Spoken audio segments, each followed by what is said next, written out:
Evolution Church presenta el siguiente mensaje. Deseamos que te motive, te desafíe y te inspire.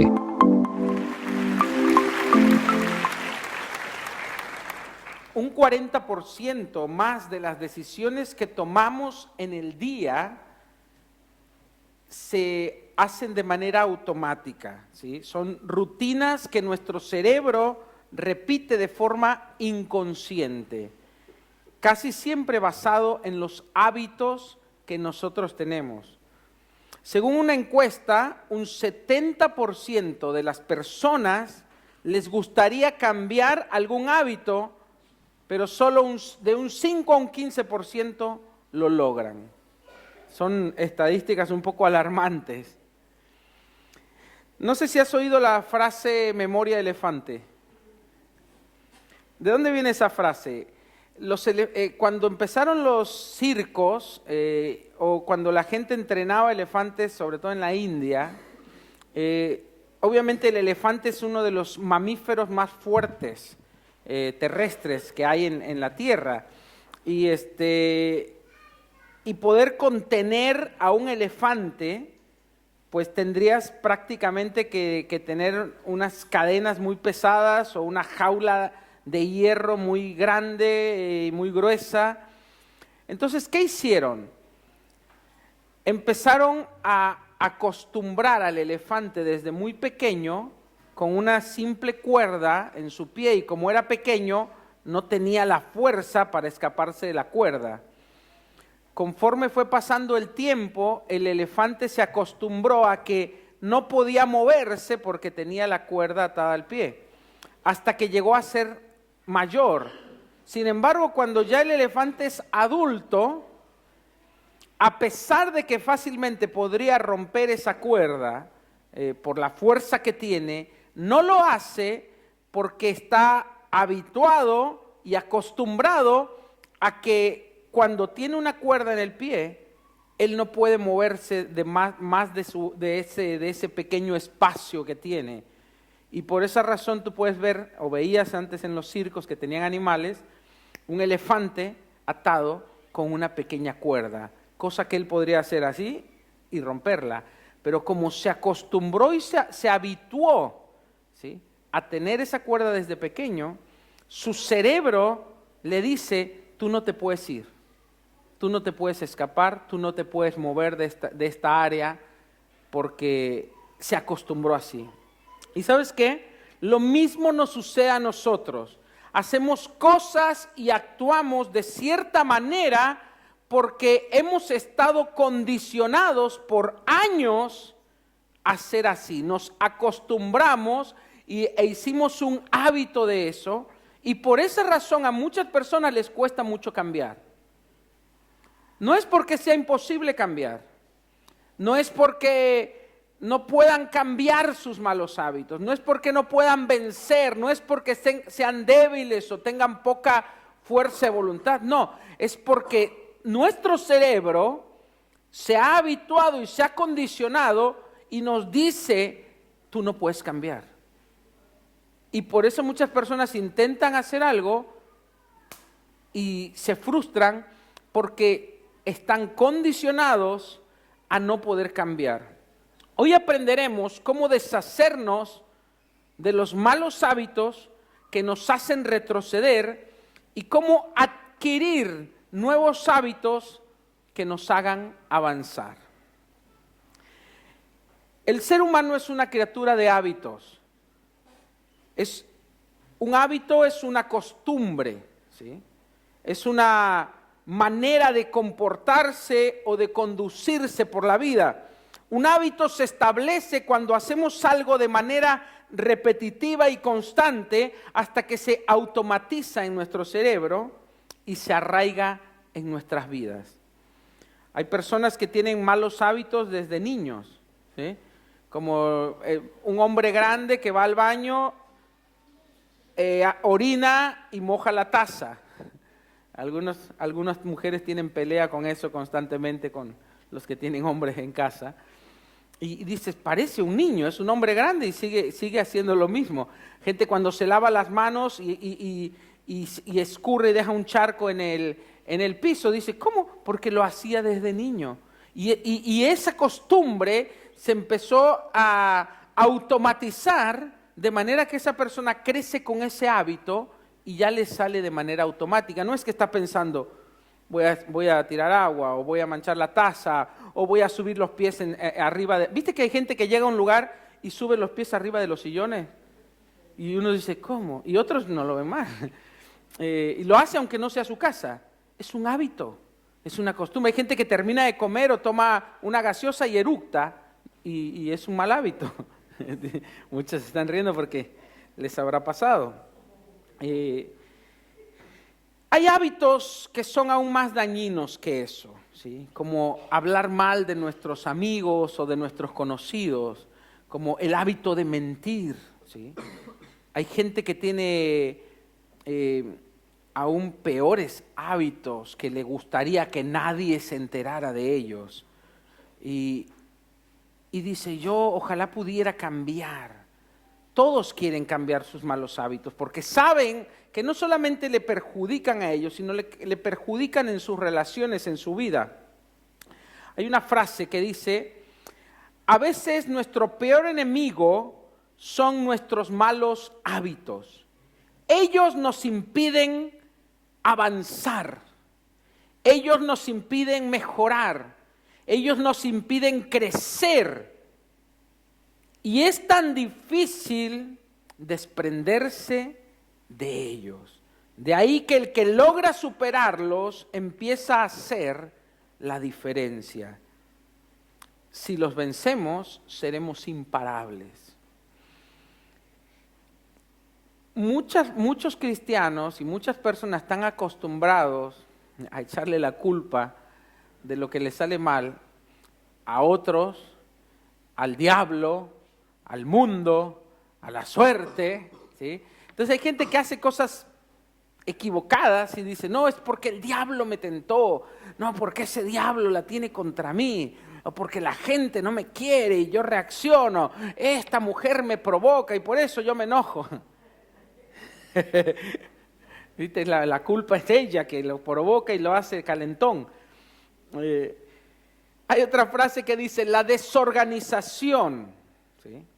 La falta de planes, la falta de métodos, la falta de proyectos, la improvisación, la falta de disciplina, la falta de esfuerzo, son los malos hábitos que nos mantienen atados a la mediocridad. Y finalmente terminan siendo nuestra sepultura.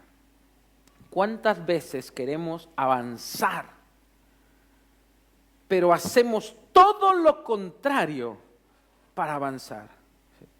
Yo veo que hay gente que sus hábitos son sus peores enemigos. Por ejemplo, hay gente que nunca tiene plata o nunca le alcanza el dinero. Yo conozco gente que gana muy bien, no te digo que son millonarios, no, que ganan más que el común y sin embargo no les alcanza. Y yo tenía un conocido que empezó a cada vez a ganar más, ¿sí? Ponele que ganaba, no sé, 30,000 pesos y de repente llegó a ganar 50 y después llegó a ganar 70. Y para una persona común es mucha plata, pero siempre estaba endeudado. En serio, siempre estaba endeudado. Nunca tenía dinero.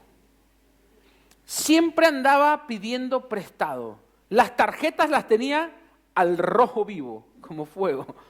Y uno dice, y una vez me vino a pedir un consejo esa persona, y dije, a ver, cuéntame, ¿por qué no te alcanza?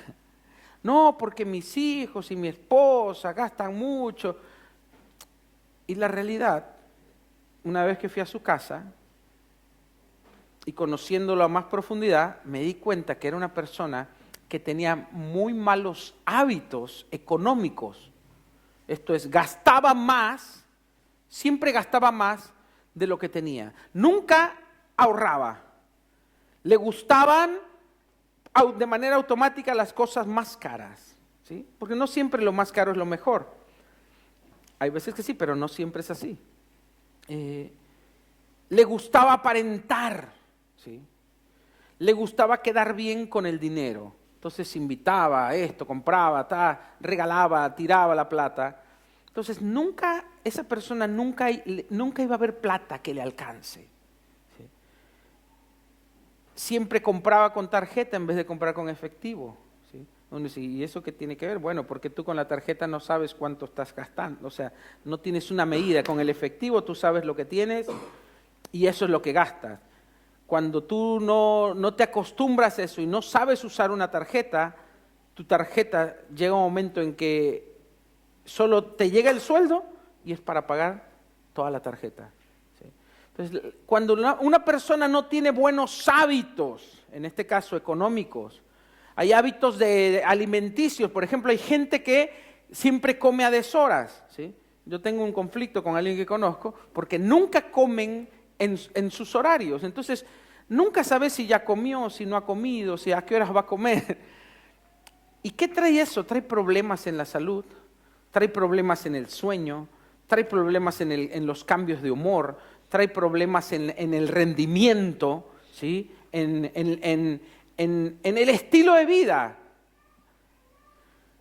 Cuando nosotros tenemos malos hábitos en la vida y nunca hacemos nada para vencerlos, esos malos hábitos, no el diablo, no el pecado, no el mundo, esos malos hábitos se convierten en nuestras cadenas. Si alguien me puede encender las luces de costado, por favor. Todos los domingos. Mal hábito que los que tienen que hacerlo no lo hacen. Tenemos que aprender que hay malos hábitos y hay buenos hábitos.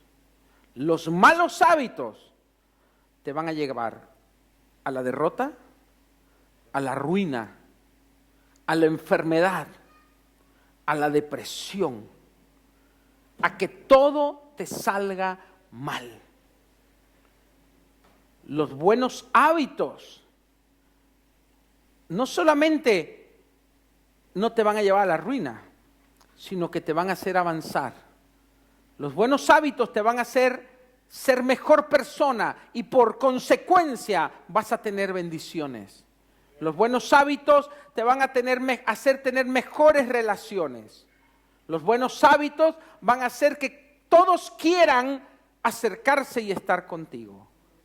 Los buenos hábitos van a hacer que tu dinero se multiplique, que tu economía sea sana y sea próspera. Los buenos hábitos van a hacer que tengas buena salud, que tengas buen humor, que tengas un buen rendimiento y desempeño en todo lo que hagas.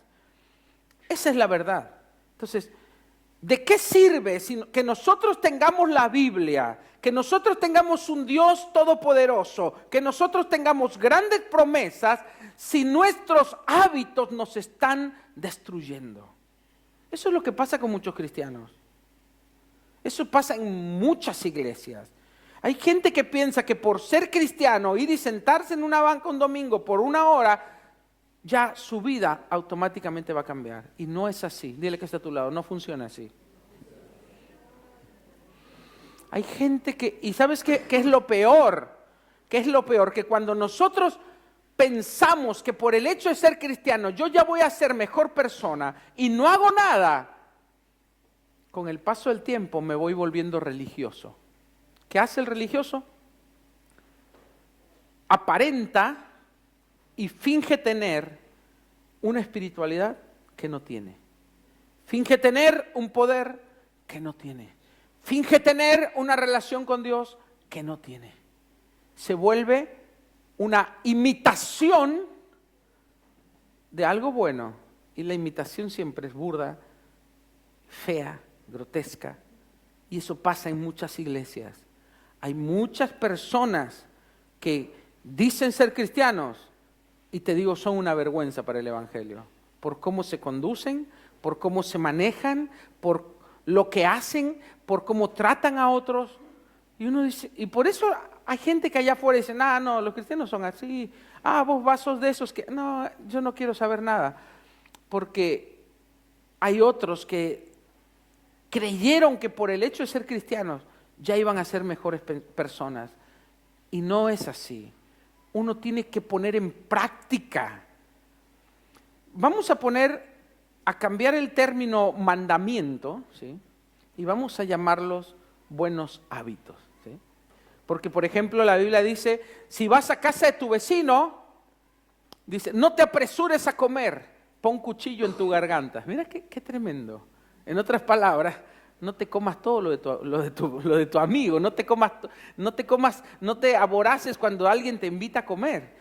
¿Esos consejos da la Biblia? Sí. La Biblia dice que, por ejemplo, en la iglesia primitiva, cuando comían la Santa Cena, dice, ¿acaso no tenéis nada que comer en vuestras casas? Que cuando venís a la iglesia, unos se adelantan y comen antes con otros. Dice que hay que esperarnos unos a otros. Ese es un buen hábito, el pensar en el otro, el considerar a los demás, ¿sí? Son hábitos que te enseña la Biblia. La Biblia no dice, no hagas a otros lo que no quieres que te hagan. No dice, trata a los demás como te gustaría que te traten. No dice la Biblia, no juzguéis y no seréis juzgados. Son buenos hábitos. Ahora, ¿cómo se da un hábito? Vamos a la parte práctica. Dice acá un científico, los hábitos se crean cuando aparece una señal que conduce a una recompensa, en función de la cual el cerebro dice, vale la pena recordar en el futuro esta costumbre, ¿sí? ¿Qué quiere decir eso? Tú haces algo y tu cerebro recibe una recompensa y dices, me gusta, lo voy a seguir haciendo. Así se dan los buenos y los malos hábitos, ¿sí? Según los científicos, los hábitos surgen porque el cerebro siempre busca el modo de ahorrar energía. Por lo que su tendencia natural es convertir casi cualquier situación de la vida en una rutina, ¿sí? Por eso empecé diciendo que el ser humano es una criatura de hábitos, de rutinas, porque el cerebro, para ahorrar energía, entonces trata de repetir, para no estar todo procesándolo y pensándolo y meditándolo, empieza a hacer tareas automatizadas, ¿sí? Como cuando te levantás casi sin saber, vas al baño, ya sabes dónde te sentar, vas medio zombie, casi sin ver nada, te sentás, haces, tomas el agua, te lavas los dientes, te peinaste, no sabes cómo, de repente dices, ya estoy vestido, y llegás y ya estás en el colectivo. Hay cosas que hacemos de manera semiautomática, ¿sí? El cerebro se acostumbra a la rutina y de esa manera casi un 50% de las cosas que hacemos en el día son automáticas. O sea, no son cosas para las cuales meditamos y tomamos una decisión. Son cosas que ya nos salen de manera automática, ¿sí? ¿Por qué? Porque lo haces siempre, porque lo haces constantemente. Así es como se crea un hábito, ¿sí? El problema es que el cerebro no diferencia entre buenos y malos hábitos, ¿sí? Y por esa razón, por ejemplo, el cerebro se acostumbra a llegar a la casa, tirarse en el sofá, prender la tele, y no llegas a la casa, te pones de rodillas a orar o a leer la Biblia. A ver, algunos se quedaron como, no, sí, yo sí. Por eso el cerebro se acostumbra, no sé, a mucha gente. Este científico, por ejemplo, dice que él a las 3 de la tarde se comía siempre un par de galletas de chocolate. Y así escribió un libro, cuando dijo, ¿por qué como todos los días un par de galletas de chocolate? Si acabo de almorzar y no tengo hambre. Y tampoco es que me gusta tanto el dulce. Pero ¿qué sucedió? Él se acordó que cuando él empezó a trabajar, su esposa le ponía 2 galletitas de chocolate, se lo puso como algo de amor, ¿sí? para que él comiera en su tiempo libre. Entonces, cuando él llegó al trabajo, sus primeros días de trabajo, y encontró, junto con su comida, 2 galletas de chocolate. Y le provocó una sensación placentera de decir, qué linda mi esposa que pensó en mí, qué tierna, qué buen detalle. Y eso dio una respuesta de placer al cerebro. Entonces él, cada vez que abría su lunch, se comía las galletitas con mucho gusto porque le recordaba a la esposa y al placer del primer amor, de los primeros días de casado. Entonces él entendió que lo que estaba haciendo, después ya tenía la panza así, ¿viste? Y él dijo, ya quiero dejar estas galletitas. Y dice, ¿por qué no lo puedo hacer si ni siquiera tengo hambre?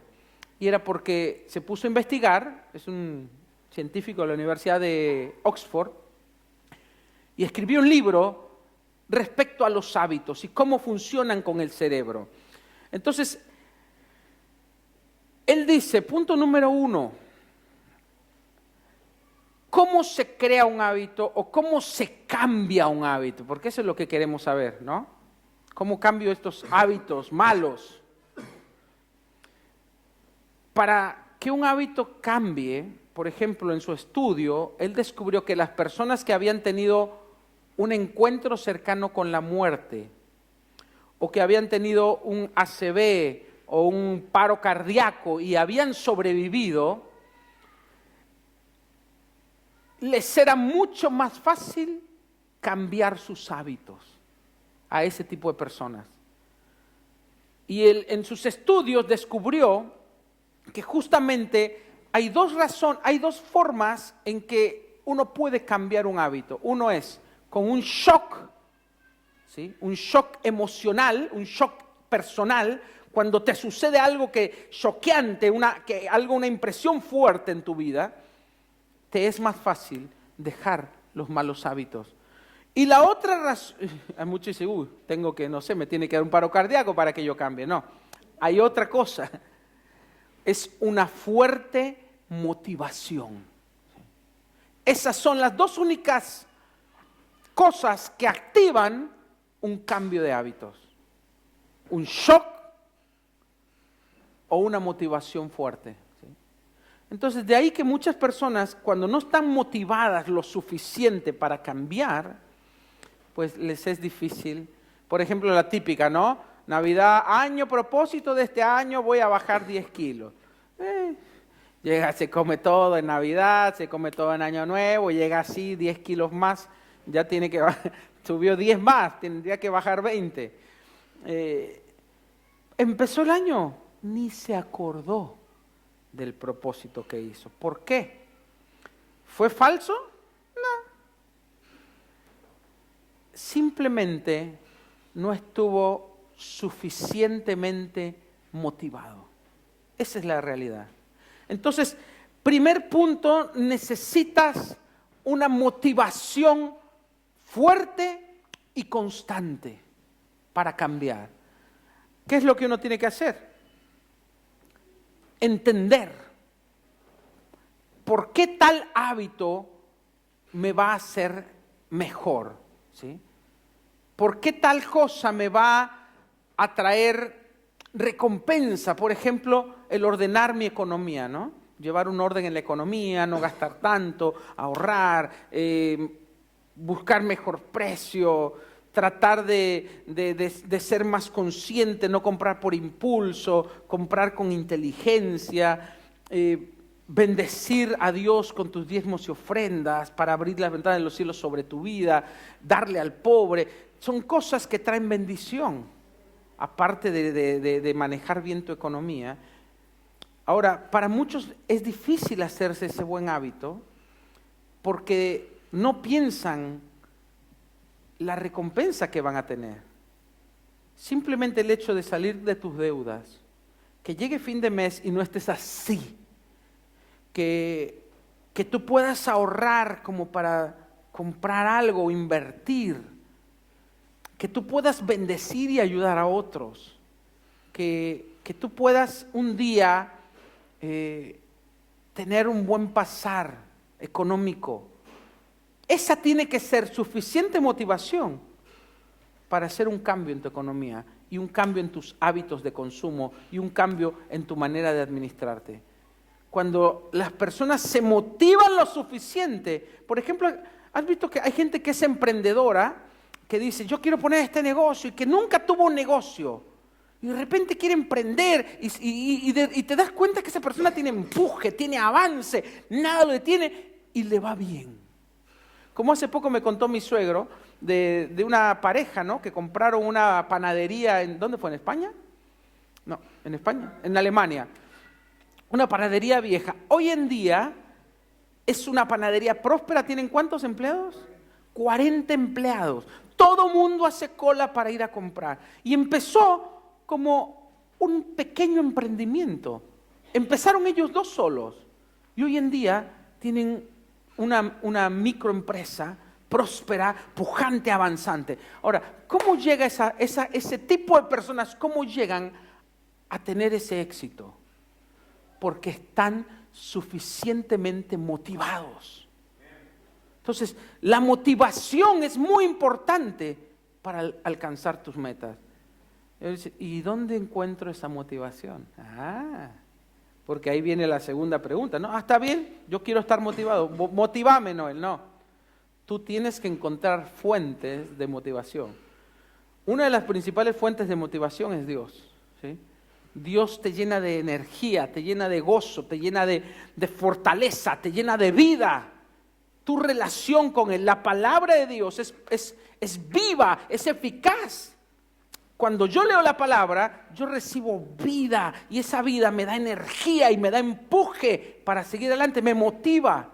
Cuando yo escucho una buena predicación, cuando escucho un buen mensaje. Hay gente que se pierde los mensajes. Yo personalmente, muchos pastores nunca escuchan predicaciones. A mí me encanta escuchar predicaciones. ¿Por qué? Porque soy una persona. Necesito palabra de Dios. Necesito alimentarme. La Biblia dice, no solo de pan vivirá el hombre, sino de toda palabra que sale de la boca de Dios. La gente que no se alimenta espiritualmente son débiles, son muertos espirituales, son zombies, caminan nada más por la gracia de Dios. Es como que no comieras, ¿viste? Cuando no comieras, sí. Un tiempo Alan le daba por ayunar los domingos. Yo le dije, no me vengas en ayuno, por favor, porque no te sale ni la voz, pareces un zombie. Porque cuando tú no te alimentas, tú pierdes energía, ¿sí?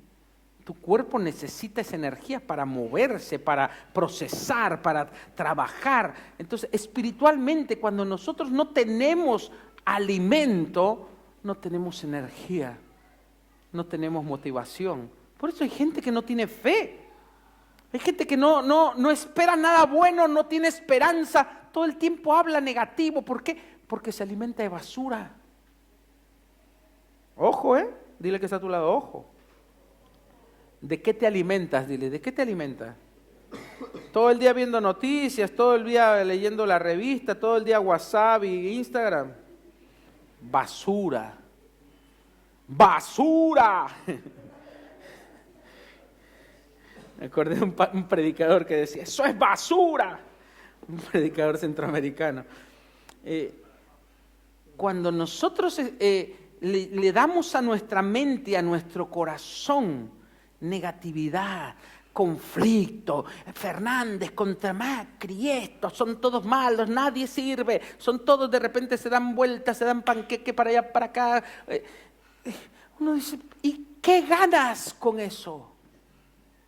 ¿De qué te estás llenando? ¿De qué? ¿De negatividad? Porque te dicen, no, este país no anda, son todos chorros, nadie sirve, esto se va al declive, esto se va al default, nada funciona. ¿De qué te estás alimentando? ¿De fe?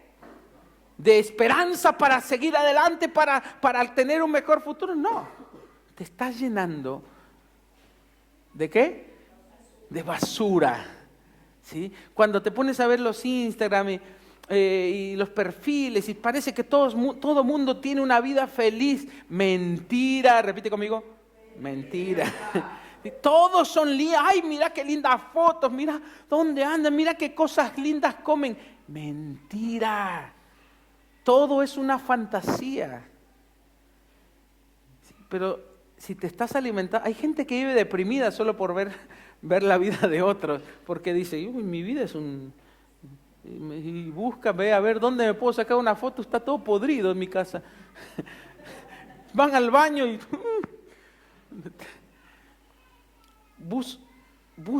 se alimentan de basura y después obviamente no hay fe, no hay motivación, no hay deseo de salir adelante. No, métele cosas buenas a tu espíritu, palabra de Dios, palabra de fe, palabra de esperanza, palabra positiva que te hace avanzar, que te dice esfuérzate y sé valiente, no temas ni desmayes porque Dios está contigo. Tienes que buscar esas fuentes de motivación para tener la fuerza suficiente y poder vencer cualquier mal hábito o poder cumplir cualquier meta. Me parece que vamos a ir para dos porciones este mensaje. Siguiente punto. Necesitas libertad espiritual, ¿sí? Mira lo que leí en esta revista científica. Dice, sin embargo, dice, algunos autores comienzan a señalar que hay fuerzas invisibles, no es una revista cristiana, que hay fuerzas invisibles en el cerebro, dice, por utilizar esa terminología, que nos dominan y determinan nuestra manera de pensar y de actuar, limitando el libre albedrío. Yo cuando leí esto dije, este es un demonio. Obviamente el que no sabe, dice, ¿por qué hay gente que no puede cambiar? ¿Por qué hay gente que no puede dejar el pecado o malos hábitos o malas costumbres? Y llegaban a un acuerdo los neurocientíficos que estudian la neurociencia y cómo funciona el cerebro, que hay personas que dicen, por más que quiero, hay algo que no me deja cambiar. Hay algo que me lleva a la pornografía, hay algo que me lleva al chisme, hay algo que me lleva a la murmuración, hay algo que me lleva a ser violento, hay algo que me lleva a lastimar aún a los que quiero.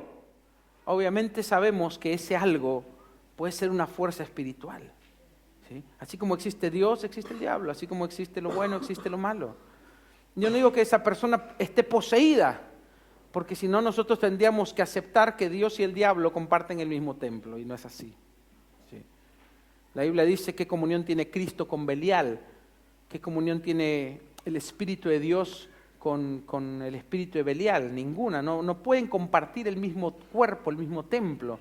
¿Qué pasa con los cristianos que sienten ese algo que les impide avanzar, que les impide crecer? Yo te voy a decir qué es. Dile que está a tu lado, es tu carnota. Dice la Biblia, hermanos, si alguno es tentado, no diga que es tentado por parte de Dios, Santiago. Dice, sino que cada uno es tentado cuando de su propia concupiscencia, es de sus malos deseos, es atraído y seducido y una vez concebido el pecado. O sea, todo empieza en la carne, puede empezar en la mente, puede empezar con un sentimiento. Si tú dejas que eso crezca y tú alimentas eso todavía, con pensamientos, con sentimientos, con imágenes, con lo que lees, eso toma fuerza dentro de ti y después parecerá que tenés un demonio, pero no, es tu carne que te domina, es el pecado que tomó fuerza. Por eso dice Pablo, ¿quién me librará de este cuerpo de muerte? Porque yo quiero hacer una cosa, pero este cuerpo quiere hacer otra. Es la carne, el pecado. Ahora, muchos dicen, ¿cómo vencemos nuestra carne? ¿Cómo venzo el pecado? ¿Cómo venzo esa fuerza interna que me lleva a hacer lo malo? Y por mucho tiempo los religiosos pensaron, bueno, hay que subyugarla, hay que humillar la carne, hay que mortificarla, usaban esa palabra. Entonces se ponía ahí, ¡sha! ¡ya! Y se daban latigazos, y se iban hincados, y se sangraban las rodillas, y llegaban y tenían la misma lascivia. Porque la Biblia dice, porque tales cosas tienen cierta apariencia de piedad, pero son ineficaces contra los apetitos de la carne, dice Pablo. Toda la religiosidad, y me pongo la falda más abajo y hasta acá arriba, pero por dentro es una, no voy a decir la palabra, pollera floja.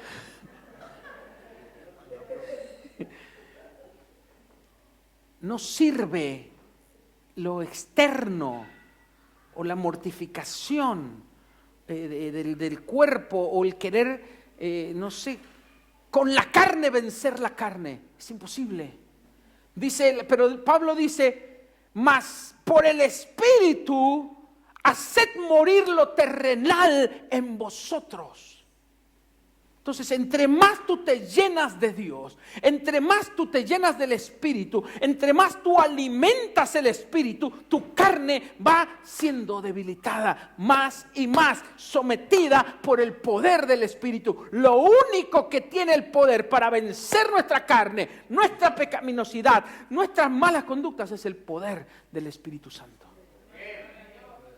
Sin su poder es imposible. Es imposible. Por eso la Biblia dice, sin fe es imposible agradar a Dios.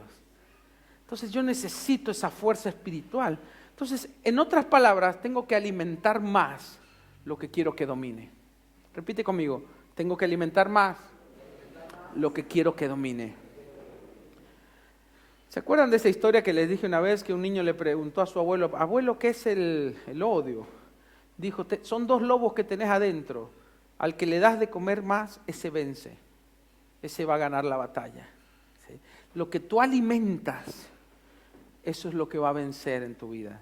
Alimenta tu espíritu, alimenta tu fe y tu carne se va a debilitar. Aparte, si la matás de hambre, pero no físicamente hablando, sino priva a la carne de sus placeres, de lo que le gusta, de los deseos de los ojos, los deseos de la carne, la vanagloria y la vida. Tienes que privarla de eso y tienes que alimentar más tu espíritu y eso te va a dar una fuerza espiritual que tú vas a poder vencer cualquier mal hábito. Con esto concluyo y va a haber segunda parte porque tengo todavía unas cosas muy buenas. Ponte de pie en tu lugar. Cierra tus ojos por un momento. Padre, muchas gracias porque estamos aprendiendo cómo vencer nuestros malos hábitos. Entendemos que no basta con desearlo, que no basta con pedirlo, que hay cosas que tenemos que hacer, Señor. Empezamos diciéndote, Señor, ayúdame a vencer. Ayúdame a tener la voluntad suficiente y la disposición de cambiar. Ayúdame a tener la sabiduría para elegir lo correcto. Y Señor, dame la motivación para llegar hasta el final. Necesito de tu gracia, necesito de tu fuerza, necesito de tu ayuda. Y Señor, aquí estoy delante de ti. Espíritu Santo, ven y lléname. Ven y lléname en esta noche, Señor, en esta tarde. Abro mi corazón y te pido que me des la fuerza para cambiar, para hacer buenos hábitos en mi vida, para tener más orden, para tener más organización, para tener metas y propósitos, para vencer la pereza y la apatía, para alcanzar, Señor, esas metas que tú has puesto delante de mí, para alcanzar la tierra prometida. Hoy me pongo en tus manos, Señor, y te doy gracias en el nombre de Jesús. Amén y amén. ¿Cuántos dicen amén? Le damos un aplauso fuerte al Señor.